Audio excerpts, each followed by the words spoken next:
Hello, everybody. Welcome to Browns and Beyond, your home for Cleveland Browns content, NFL content, and other sports content. If you're enjoying the show, make sure you hit the like button, subscribe, and ring the bell so you stay locked in with all the latest sports content. And most importantly, drop us a comment.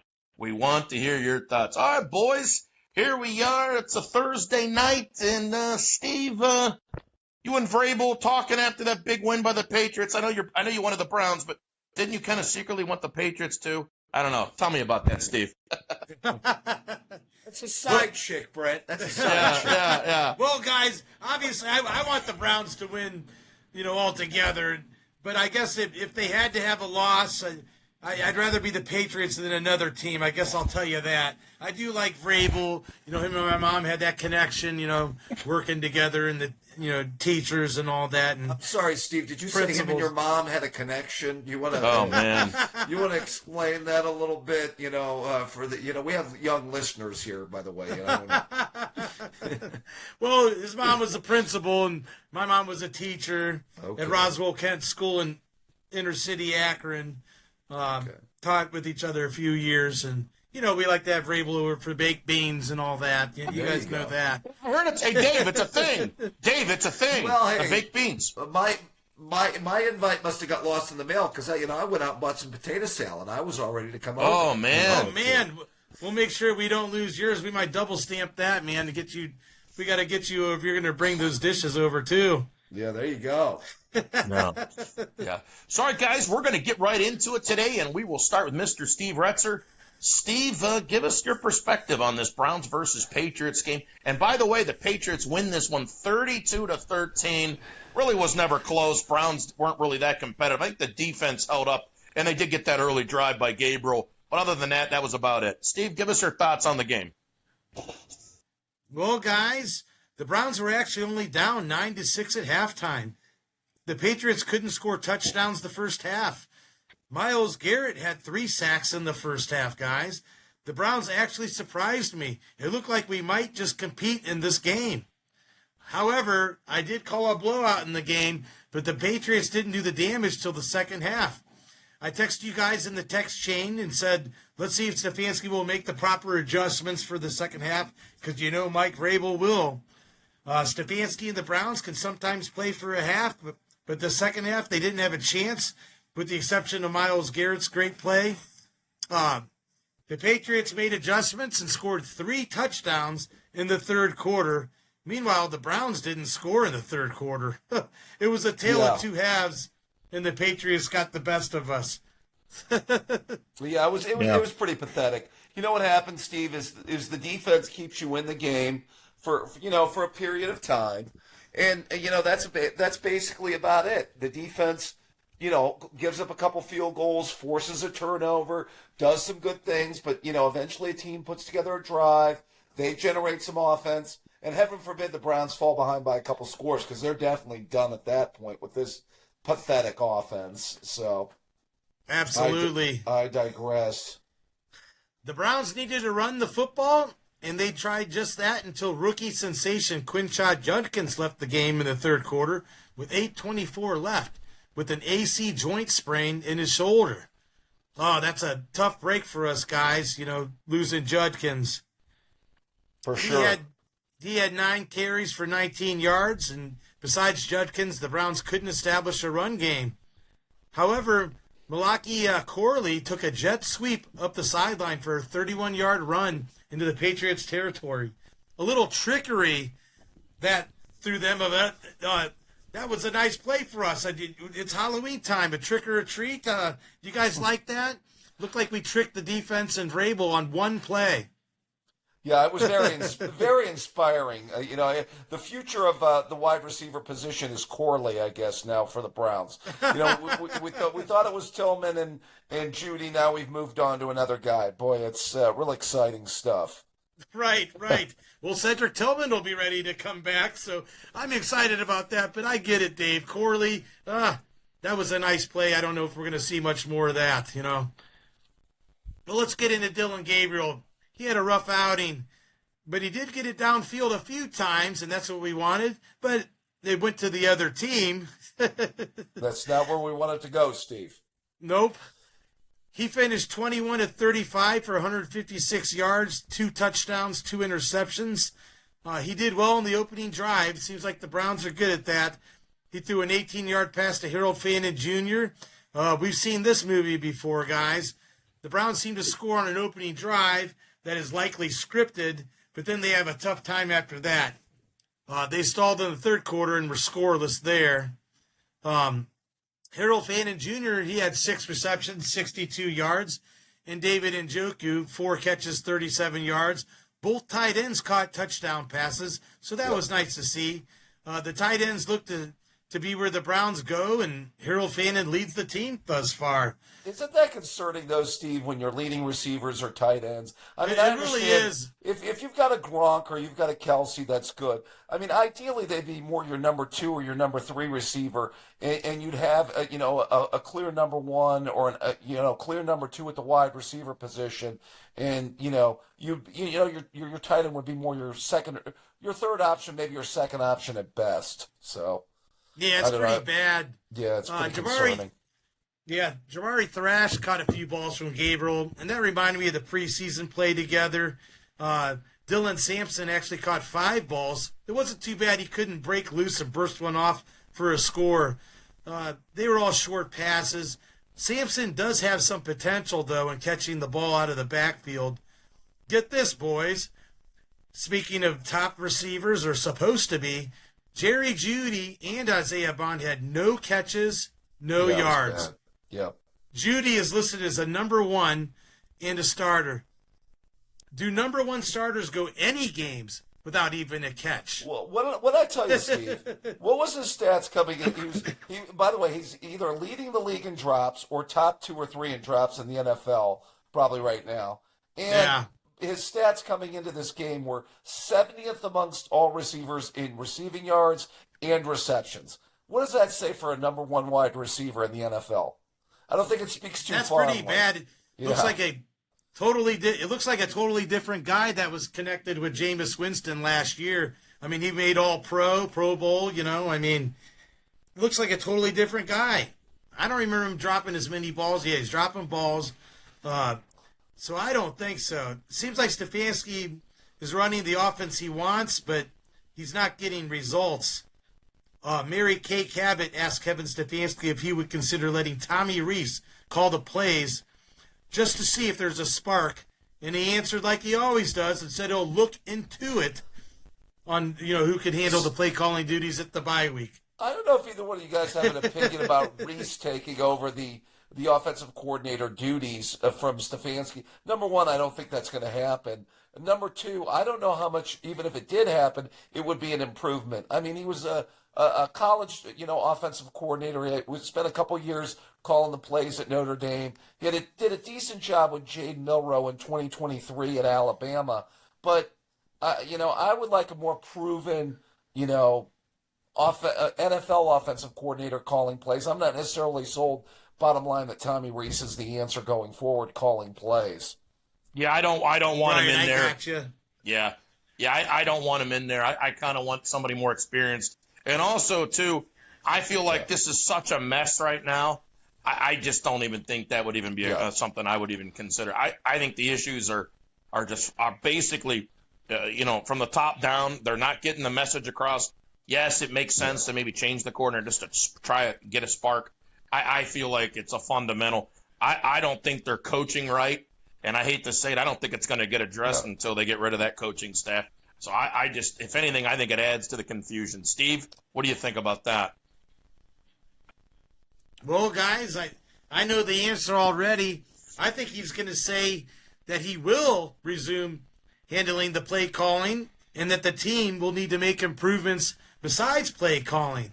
I've heard this before. Raise your hand, boys, if you haven't. Right.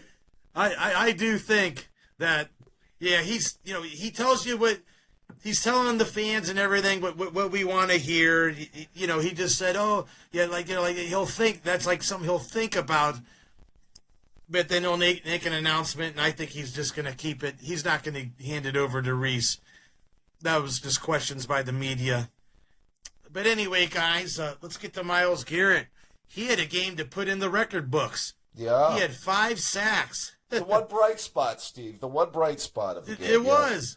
Yeah. It's a single-game record for the Browns. He also broke Reggie White's record for the most sacks by a player before age 30. He did, however, say he would wipe out the whole performance just to get a win. Like, he is frustrated, as are the fans and the rest of the team. I think everyone's frustrated there, guys, you know. Alex Wright, he got another sack, so the Browns ended up with 6 for the day. Linebacker Carson Schwetzinger got his first interception off of Drake May, and it was a pretty one at that.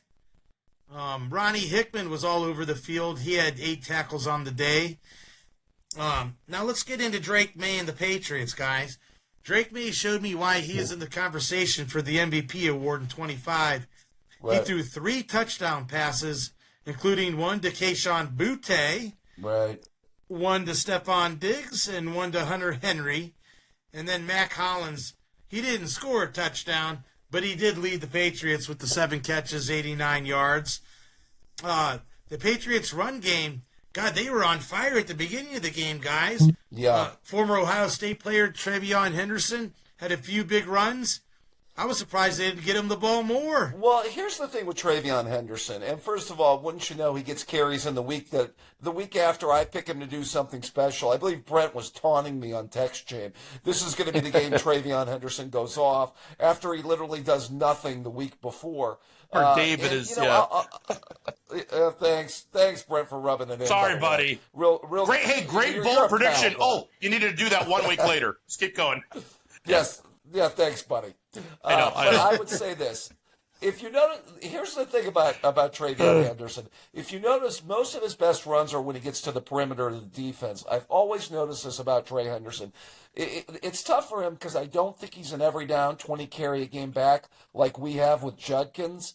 But I think he's that type of back that if you get on the edge or you get him to the perimeter, he can make plays. And I think that's what you saw on Sunday. I think if you would have reviewed most of his runs, they were mostly off tackle into the outside of the defense, where he excels. Exactly. The Browns did stop Ramondre Stevenson on the ground, but you know they couldn't stop? Quarterback Dre May. May can run better than you think, guys. Yeah. Josh McDaniels is doing a good job with May, who's only in his 2nd season and have to run a totally different offense. Vrabel has these guys playing tops in the AFC, which is no surprise to me as I picked them in as a wild card team and getting 11 wins on the season. That was my brag, Steve. You keep on bragging. Yeah, we've had enough of you. Well, defensively, the Patriots look good as expected in the Mike Vrabel 3-4 defense led by defensive coordinator Terrell Williams. Vrabel likes to run many different sub-packages beyond the base scheme, and they did just that against the Browns. Now, guys, the Browns go into the bye week, and it looks like we will not see Shedeur Sanders yet.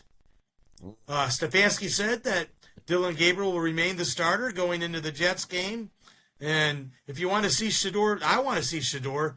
But I guess they said they haven't seen enough sample size on Dylan Gabriel yet. Do you think who's also Stefanski's hand-picked guy, guys. Do you think deep down that Stefanski just wants to go with Gabriel, and even if he had to go with another quarterback, he would, if he had to bench Gabriel, he would probably go with Bailey Zappi, I think, before, or he would go with any other quarterback before Shedeur. Do you guys agree with that? I agree. But he wants to be dragged kicking and screaming before he starts Shedeur. That's all I've got to say. Go ahead. The weird part about the Browns that I'm noticing is that there's too many cooks in the kitchen. DePodesta wants this. Yeah. Jimmy wants this. Stefanski wants this. Barry wants this. That is a mess. I mean, I'm with Steve. GM and a coach, done. You don't need – and then the owner should just stay out of it. And it's like the Browns, because they don't have that structure, I don't think they're going to get any better. They got to reorganize their hierarchy, and until they do that, we're going to have these. It's a mess. It's a chaos. It's a dysfunctional family. Bottom line. Yes, I agree. It really is, guys. And let me say this: that After the bye week, then we got the Jets. The Jets are no slouch, and they are a bad team, but they've lost to good teams in close games. 5 of their losses, guys, have been to really good teams. Denver was one. I thought maybe you're going to get into this a little bit later. I think they had a big win this weekend, if I'm not mistaken, those Jets. But we'll talk about. we'll be getting into that. We'll be further talking about that a little in later, the cast. Steve, huh? Yeah, okay. Well, at any rate, on this one, guys, one joke the Browns say every year on the bye week. Well, we can't lose on the bye, so go Browns, fellas. Yeah, I will say, I do think that the Browns situation, the more I take a look at it, I'm trying to be optimistic about, where we are, where we go forward with this. But, and I don't see Kevin Stefanski giving up play calling duties.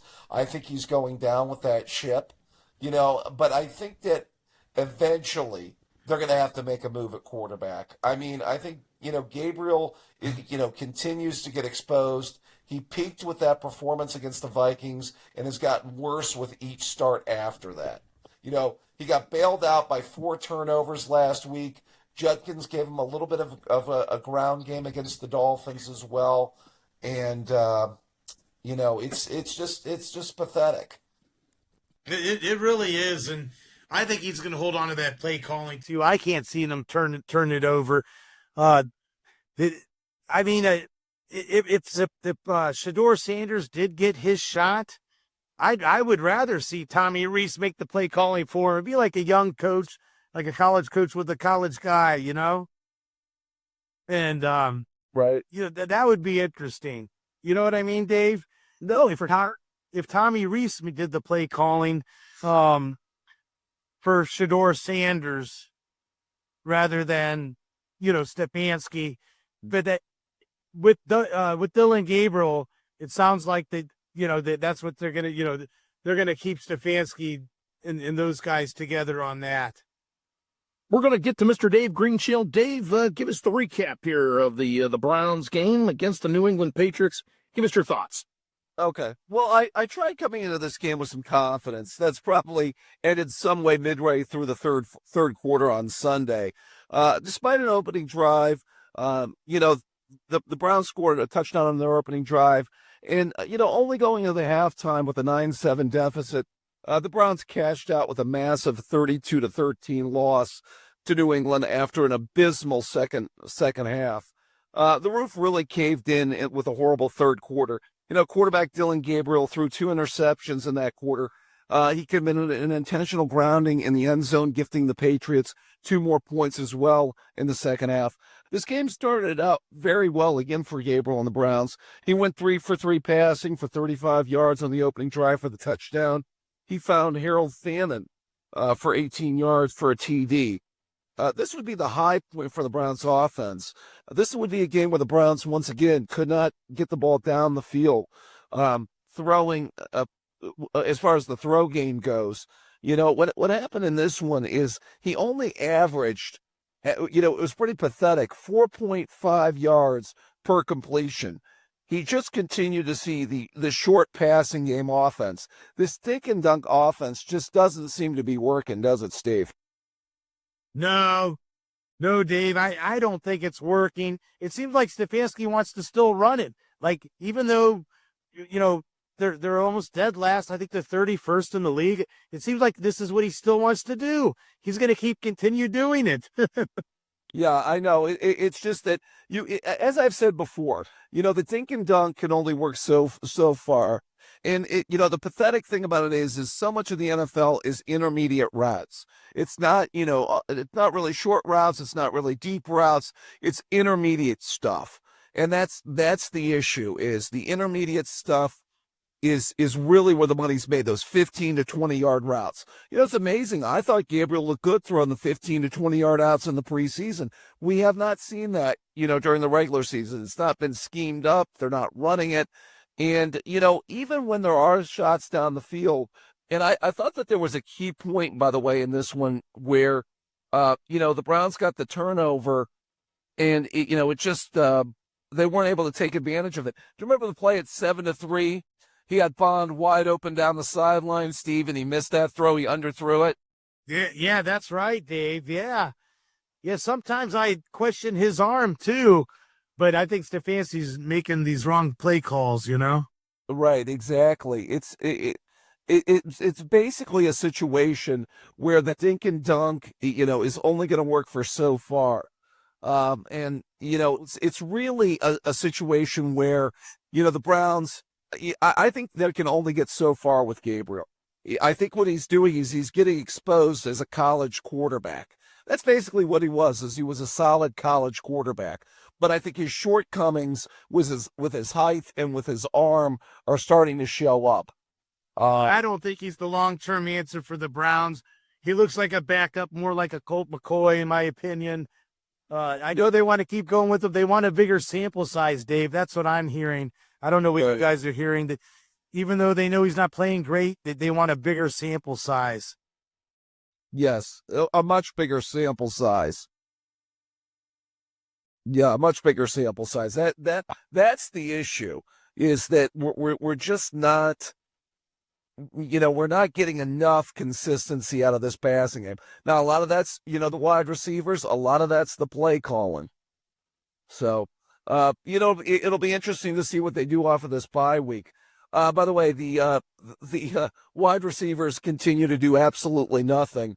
Only of the 21 completions in this game, only 2 of those were by wide receivers.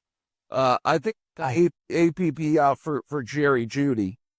So it's just, it's been pathetic, and that's the situation. He can't get open, he can't get separation, and it's just been bad so far. Yeah. So, all right. No, Continue, Dave. No, I was going to make mention.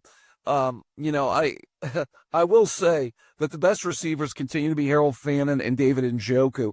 6 catches for 62 yards for Fannin, 4 catches for 37 yards for Njoku. I did want to get to the Myles Garrett performance, by the way. The Browns are wasting yet another all-time great player and future Hall of Famer in Myles Garrett. He was a one-man wrecking crew. 5 sacks, a franchise record, a career high, raising his season total to 10. By the way, with this performance, Garrett became the 3rd player in NFL history to have 10 or more sacks in 8 consecutive seasons, joining Reggie White and John Randall, both Hall of Famers, by the way. Yeah, your company, Dave. Yeah, that's a pretty good company, by the way. The Browns yet again are wasting a first ballot Hall of Famer in Myles. Yeah, I would say, I get it. Myles signed on to be here. He signed the contract, but it's just sad to see the Browns waste such a talent. Wouldn't you say, Steve? Oh, I agree, Dave, 100%. Yeah. By the way, I do want to get to Drake May. Another solid performance for the second-year starter. He finished 18 of 24 for 282 yards, 3 TDs, and an interception. It was. I do think the one interception was a great play by Schlesinger. By the way, nice play by him on that ball. So I do have to point that out. He continues to show with his arm and his mobility why he's going to be a top-tier quarterback in this league. He can make the throws down the field and outside, both inside the pocket and outside the pocket, that a franchise quarterback needs to do. And he's not a fraud, right? Right, Steve? He's got a pretty good offensive coordinator, doesn't he, Dave? Yeah, exactly. Somebody that knows how to call plays, right, Steve? That's right. It was that you saw 3 different pads score touchdowns, as Steve mentioned: Hunter Henry, Stephon Diggs, and Kayshon Boutte. As I mentioned, Travion Henderson, 10 carries, 75 yards on the ground.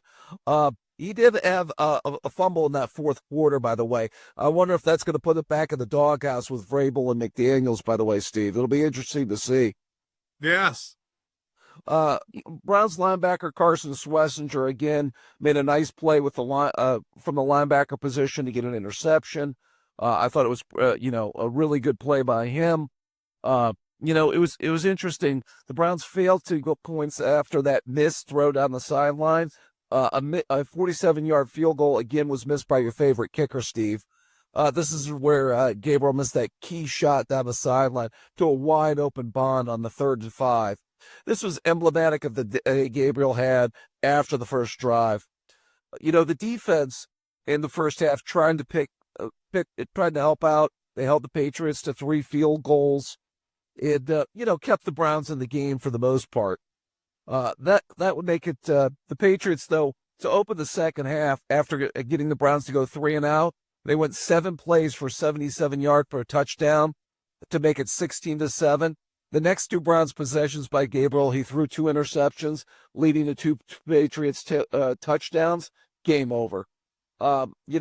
Gabriel did make a nice 11-yard touchdown throw to David Njoku. It was his best throw of the day. Of course, that would make it 30-13. The Patriots would add a safety to close it out at 32-13. And the Browns would make, it was just not a good trip to Gillette Stadium. Browns leave humbled and with questions. Just in conclusion, I have to say, it wasn't pretty out there, guys. The offense really shows no sign of life. Unless they get a team that hands them 4 turnovers, we aren't scoring. If you want to talk about play calling, poor quarterback play, poor wide receiver play, it just isn't working. At the quarterback position, with Gabriel's performance today, Cleveland's going into a bye week. It may be time for Shedeur Sanders to get his shot moving forward. Whatever the case is, this offense needs a major shakeup, Brent. Yeah, no doubt about it. All right, we're going to get into the game of the week. We will go with Mr. Steve Rutzer. Steve, how'd you do with your game of the week, buddy? Any better luck this time? Well, guys, I had the Jets and the Bengals. This was a wild one. I picked the Bengals to win, and they lost to the winless Jets, 39-38. This was the craziest game of the day, guys. The Bengals led 33-16 with 2:34 left in the third quarter. The Jets scored 23 points in the fourth quarter. I didn't think the Jets could score like this and make a comeback, and I didn't think the Bengals defense, who isn't good by any means, could give up that many points. I checked the score, and I thought, oh, I'm good. And then I looked a little bit later, 39-38. I was like, what? How could this even happen?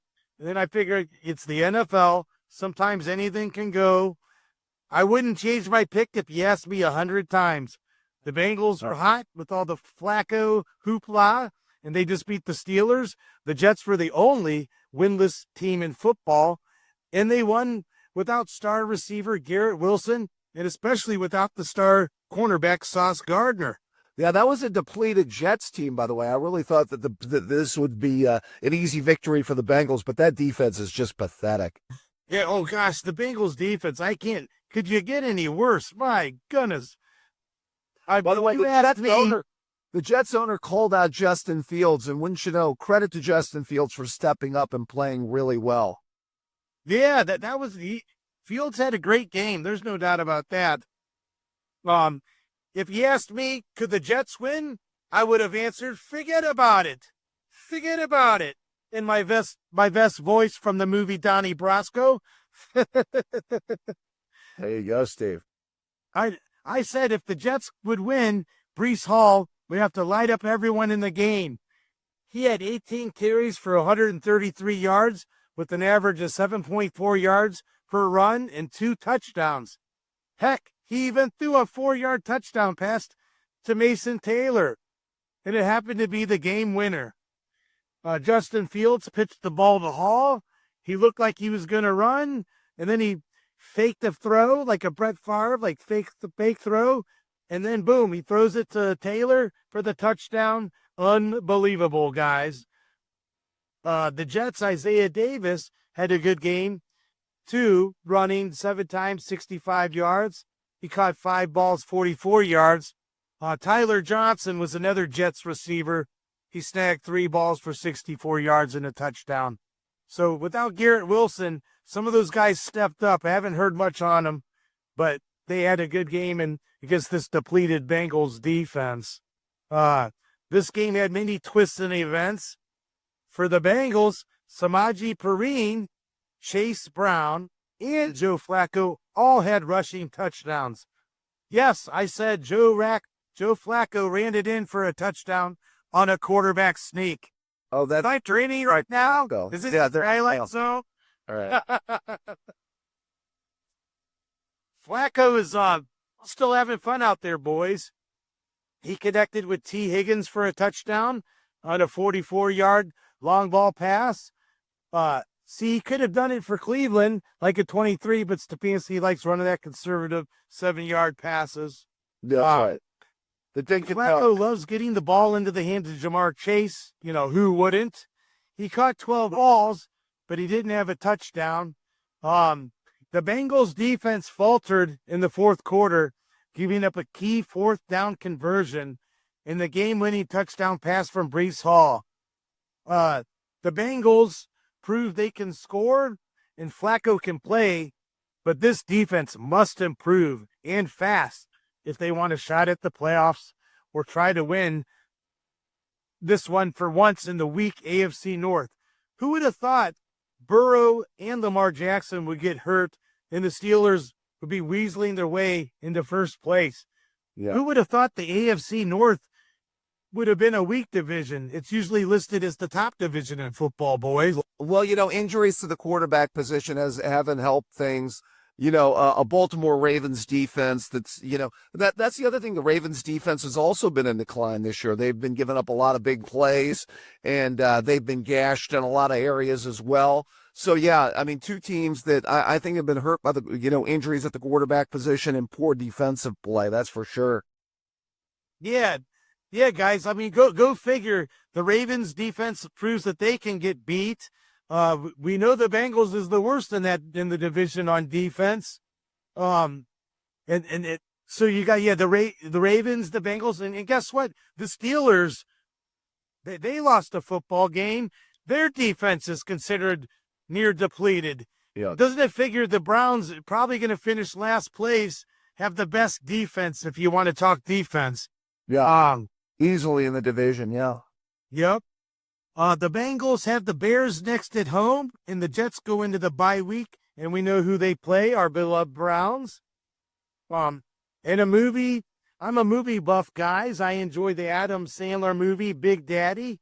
All I have to say is just like the kids said, the God bleep Jets. Come on, Bengals.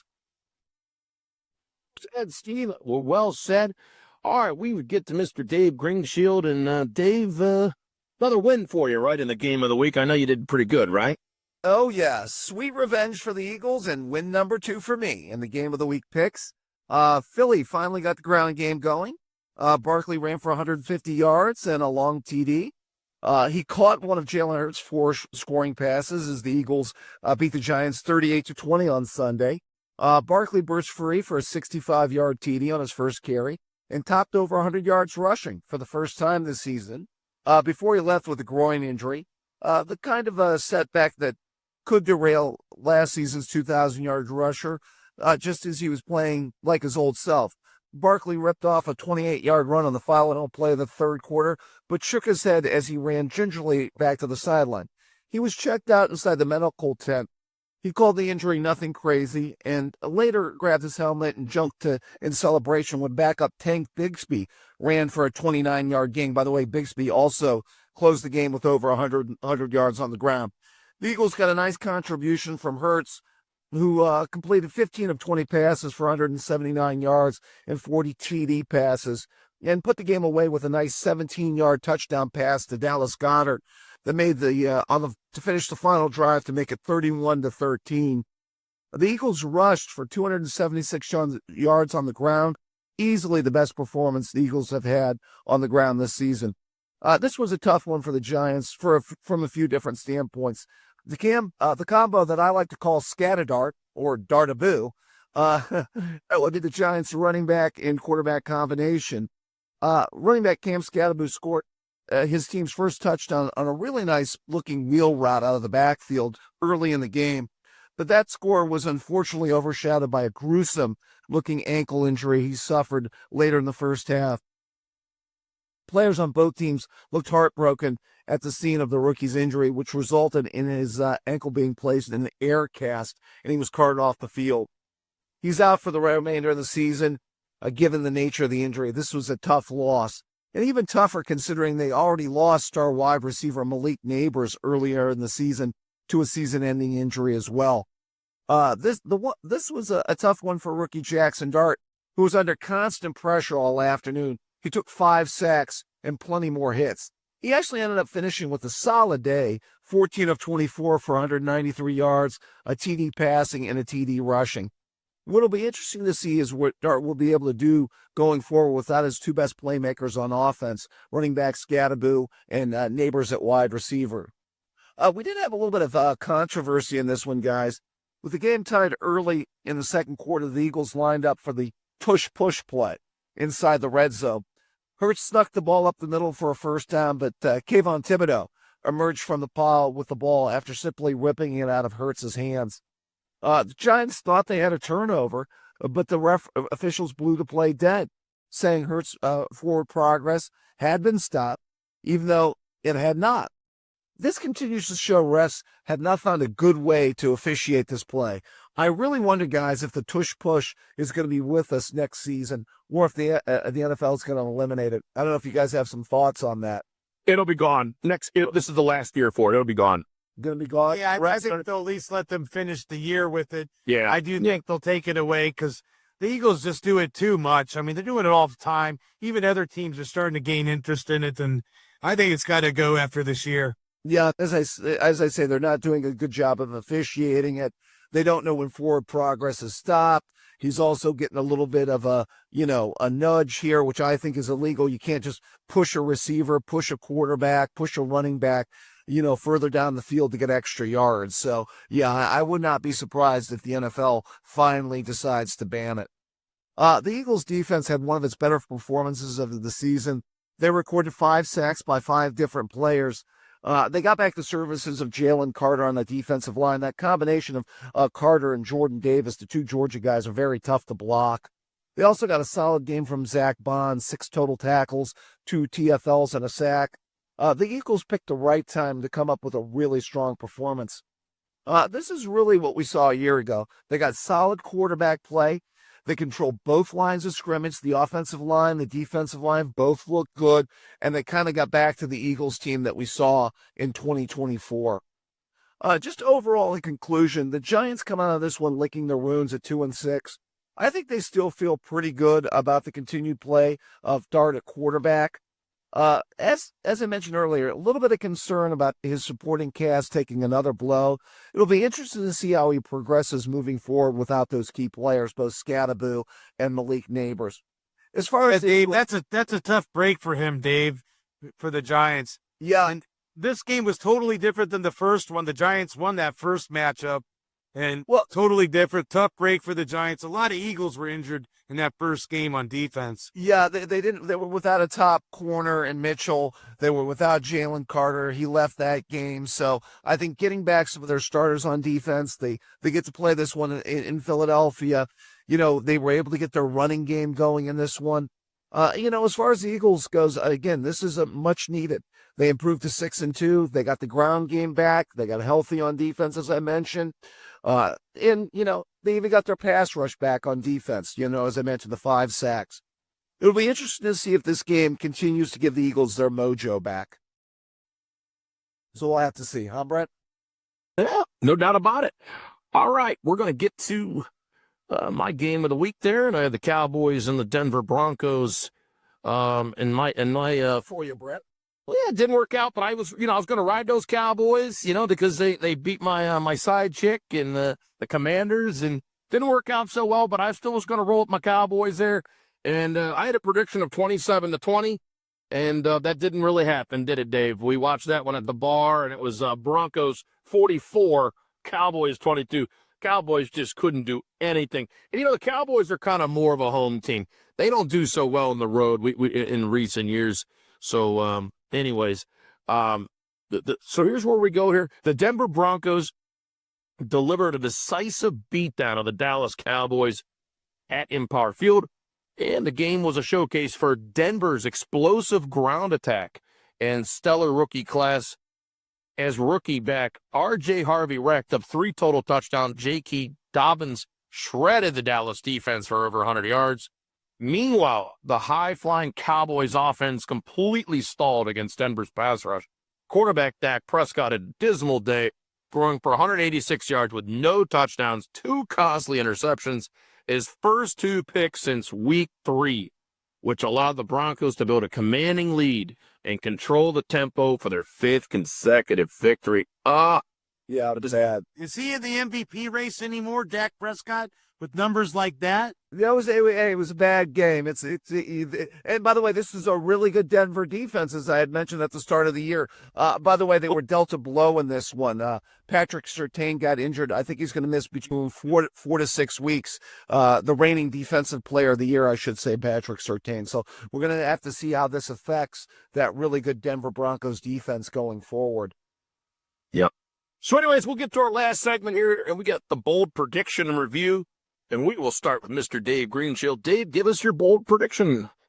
Well, I wish it worked out as well as my first 2 game predictions here, Brent. I had Jamar Chase with over 100 yards receiving and 2 touchdowns. This did not work out the best for me, for Chase, the Bengals, or Steve Retzer's picks, I should say. He did have, a really good game. 12 catches for 91 yards receiving. Can you believe he got 19 targets in this one, by the way, guys? I mean, when you have a guy this talented, I would target him 19 times as well. But, overall, guys, I have to take the L on this one, gentlemen. Kind of like the Bengals and kind of like Steve Retzer.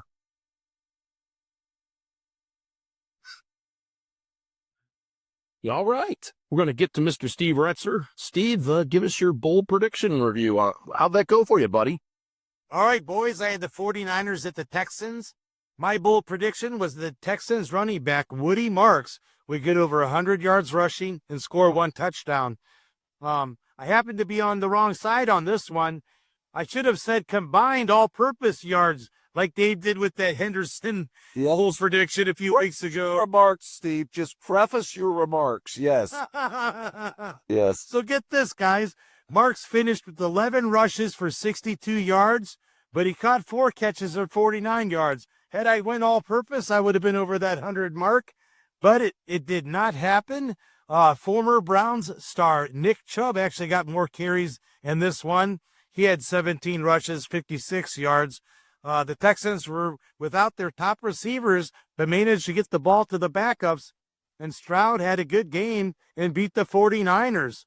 So I will say this, go Texans. I want them to have a better second half of the season. Come on, Stroud. Come on, Texans. I might have lost this one, but they did win the football game. And March still had a good game, just didn't reach that 100-yard mark. Yeah, your AFC Championship game pick there, Steve. Houston. Yes, I need them to keep winning second half. Right. All right, guys, that's going to kind of wrap it up here. Let's get into some final thoughts. Dave, get any final thoughts? Yeah, I just want to say, this was a tough one for the Browns. They go into the bye week. Maybe there's some changes coming forward as far as either play calling, maybe a quarterback change. We're going to have to wait and see. I know this week we're going to kind of give a review of the Browns season so far and maybe talk about some things going forward, as we, without a game to preview this weekend. So we'll get into that this weekend when we get a chance to talk, kind of give a state of the Browns so far this season. And the state of the Browns is not good right now. All right, guys. This has been an interesting one, as for sure. And guys, have a good one. Take care.